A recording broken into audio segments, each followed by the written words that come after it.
दोस्तों, क्या आपने कभी सोचा है कि जिस पीएनजी गैस से आज लाखों घरों में खाना बनता है, वो पीएनजी आखिर बनती कैसे है?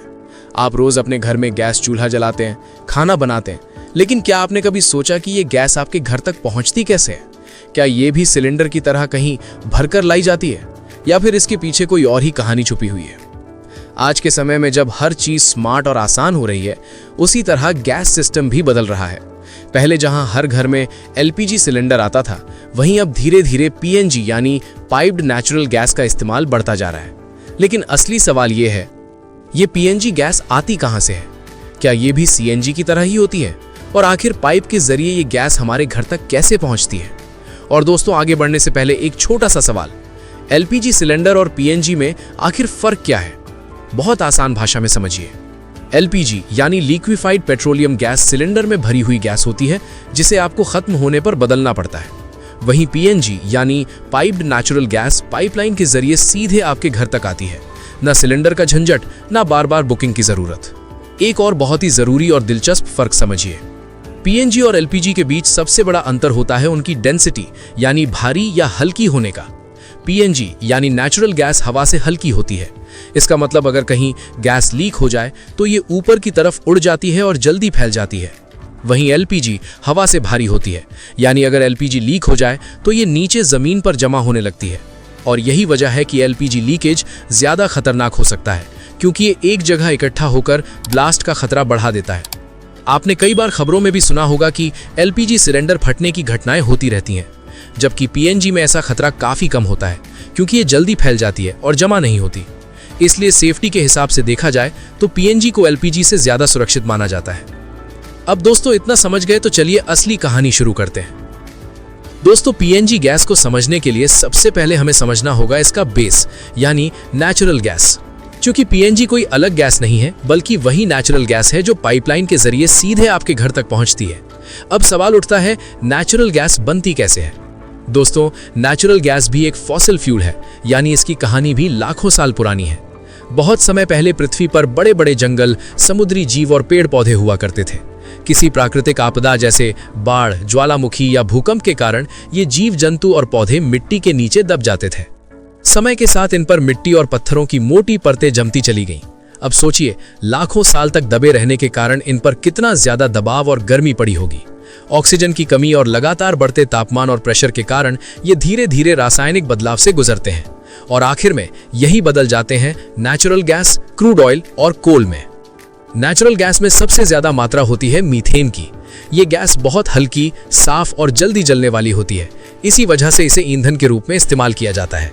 अब अगला सवाल, वैज्ञानिकों को कैसे पता चलता है कि जमीन के नीचे नेचुरल गैस है?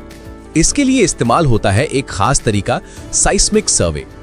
इस तकनीक में जमीन के अंदर कंपन यानी तरंगे भेजी जाती हैं। जब ये तरंगे नीचे अलग अलग परतों से टकराकर वापस आती हैं, तो उनके पैटर्न से वैज्ञानिक अंदाजा लगाते हैं कि नीचे गैस या तेल मौजूद है या नहीं। अगर संकेत मिलते हैं तो अगला स्टेप होता है ड्रिलिंग। अब यहां शुरू होता है असली काम। बड़ी बड़ी ड्रिलिंग मशीनें जमीन में हजारों मीटर गहराई तक छेद करती हैं। ये काम आसान नहीं होता, कई बार समुद्र के नीचे भी ड्रिलिंग करनी पड़ती है। जब गैस का भंडार मिल जाता है तो वहां पाइपलाइन लगाकर गैस को बाहर निकाला जाता है। लेकिन दोस्तों, यहां एक बहुत जरूरी बात समझिए, जो गैस जमीन से निकलती है वो सीधे इस्तेमाल के लायक नहीं होती। इसे कहा जाता है रॉ नेचुरल गैस। इसमें कई तरह की अशुद्धियां होती हैं, जैसे पानी की भाप, कार्बन डाइऑक्साइड, हाइड्रोजन सल्फाइड और धूल के कण।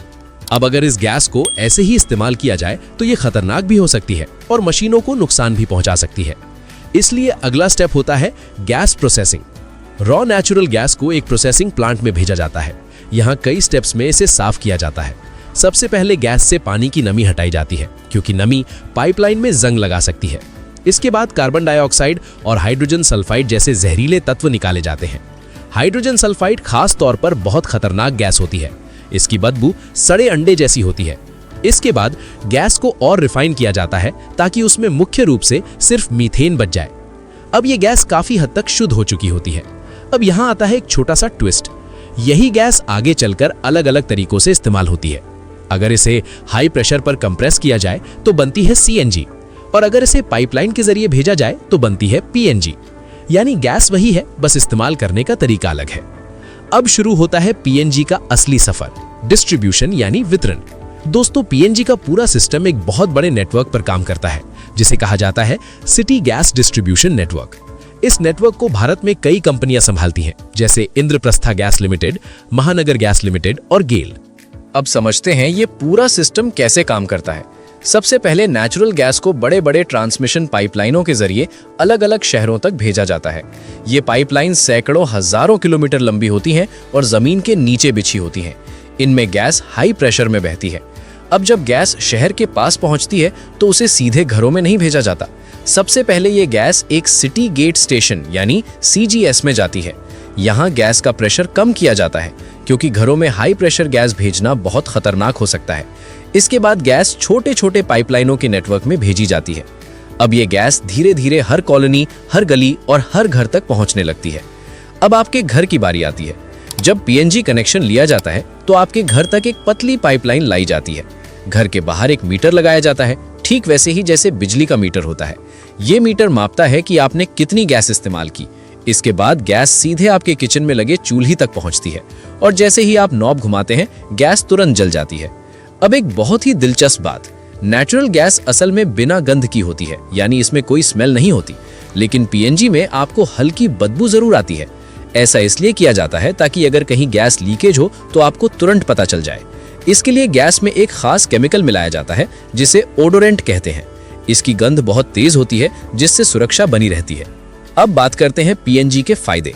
सबसे बड़ा फायदा है सुविधा। न सिलेंडर खत्म होने का डर, न बुकिंग की झंझट। दूसरा, ये लगातार सप्लाई देता है। तीसरा, ये साफ ईंधन है जिससे कम प्रदूषण होता है। और चौथा, लंबे समय में ये किफायती भी पड़ता है। लेकिन दोस्तों, हर चीज के कुछ नुकसान भी होते हैं। PNG हर जगह उपलब्ध नहीं है। इंस्टॉलेशन का शुरुआती खर्च हो सकता है और अगर कभी पाइपलाइन में दिक्कत आए तो सप्लाई रुक भी सकती है। अब एक दिलचस्प सवाल, क्या PNG पूरी तरह सुरक्षित है? जवाब है हाँ। अगर सही तरीके से इस्तेमाल किया जाए तो ये बहुत सुरक्षित है।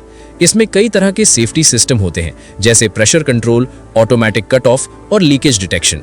अब अंत में एक बड़ी बात समझिए, नेचुरल गैस एक नॉन रिन्यूएबल रिसोर्स है, यानी ये भी एक दिन खत्म हो सकती है। इसीलिए आज दुनिया धीरे धीरे रिन्यूएबल एनर्जी और इलेक्ट्रिक सिस्टम की तरफ बढ़ रही है। तो दोस्तों, अगर पूरी कहानी को एक लाइन में समझें तो PNG की कहानी कुछ ऐसी है। लाखों साल पुराने जीवाश्म, natural gas, extraction, cleaning, pipeline network, city distribution और आखिर में आपके किचन तक। अब जब भी आप अपने घर में गैस चूल्हा जलाएं तो एक बार जरूर सोचिएगा कि ये सिर्फ एक गैस नहीं है। इसके पीछे लाखों साल की प्राकृतिक प्रक्रिया, आधुनिक तकनीक, हजारों किलोमीटर लंबी पाइपलाइन और पूरी एक इंडस्ट्री काम कर रही है। तो दोस्तों, यही थी आज की वीडियो जिसमें हमने जाना कि PNG गैस कैसे बनती है और हमारे घर तक कैसे पहुंचती है। अब आप कमेंट में जरूर बताइए कि आप ये वीडियो किस शहर से देख रहे हैं और क्या आपके घर में PNG कनेक्शन है या अभी भी LPG गैस सिलेंडर इस्तेमाल करते हैं। अगर वीडियो पसंद आई हो तो लाइक जरूर करें और ऐसे ही ज्ञानवर्धक वीडियो के लिए चैनल को सब्सक्राइब करके बेल आइकन जरूर दबाएं। अब मैं चलता हूं। अगर आपको जानना है कि LPG गैस और पेट्रोल कैसे बनता है तो इन दोनों वीडियो को क्लिक करके देख सकते हैं।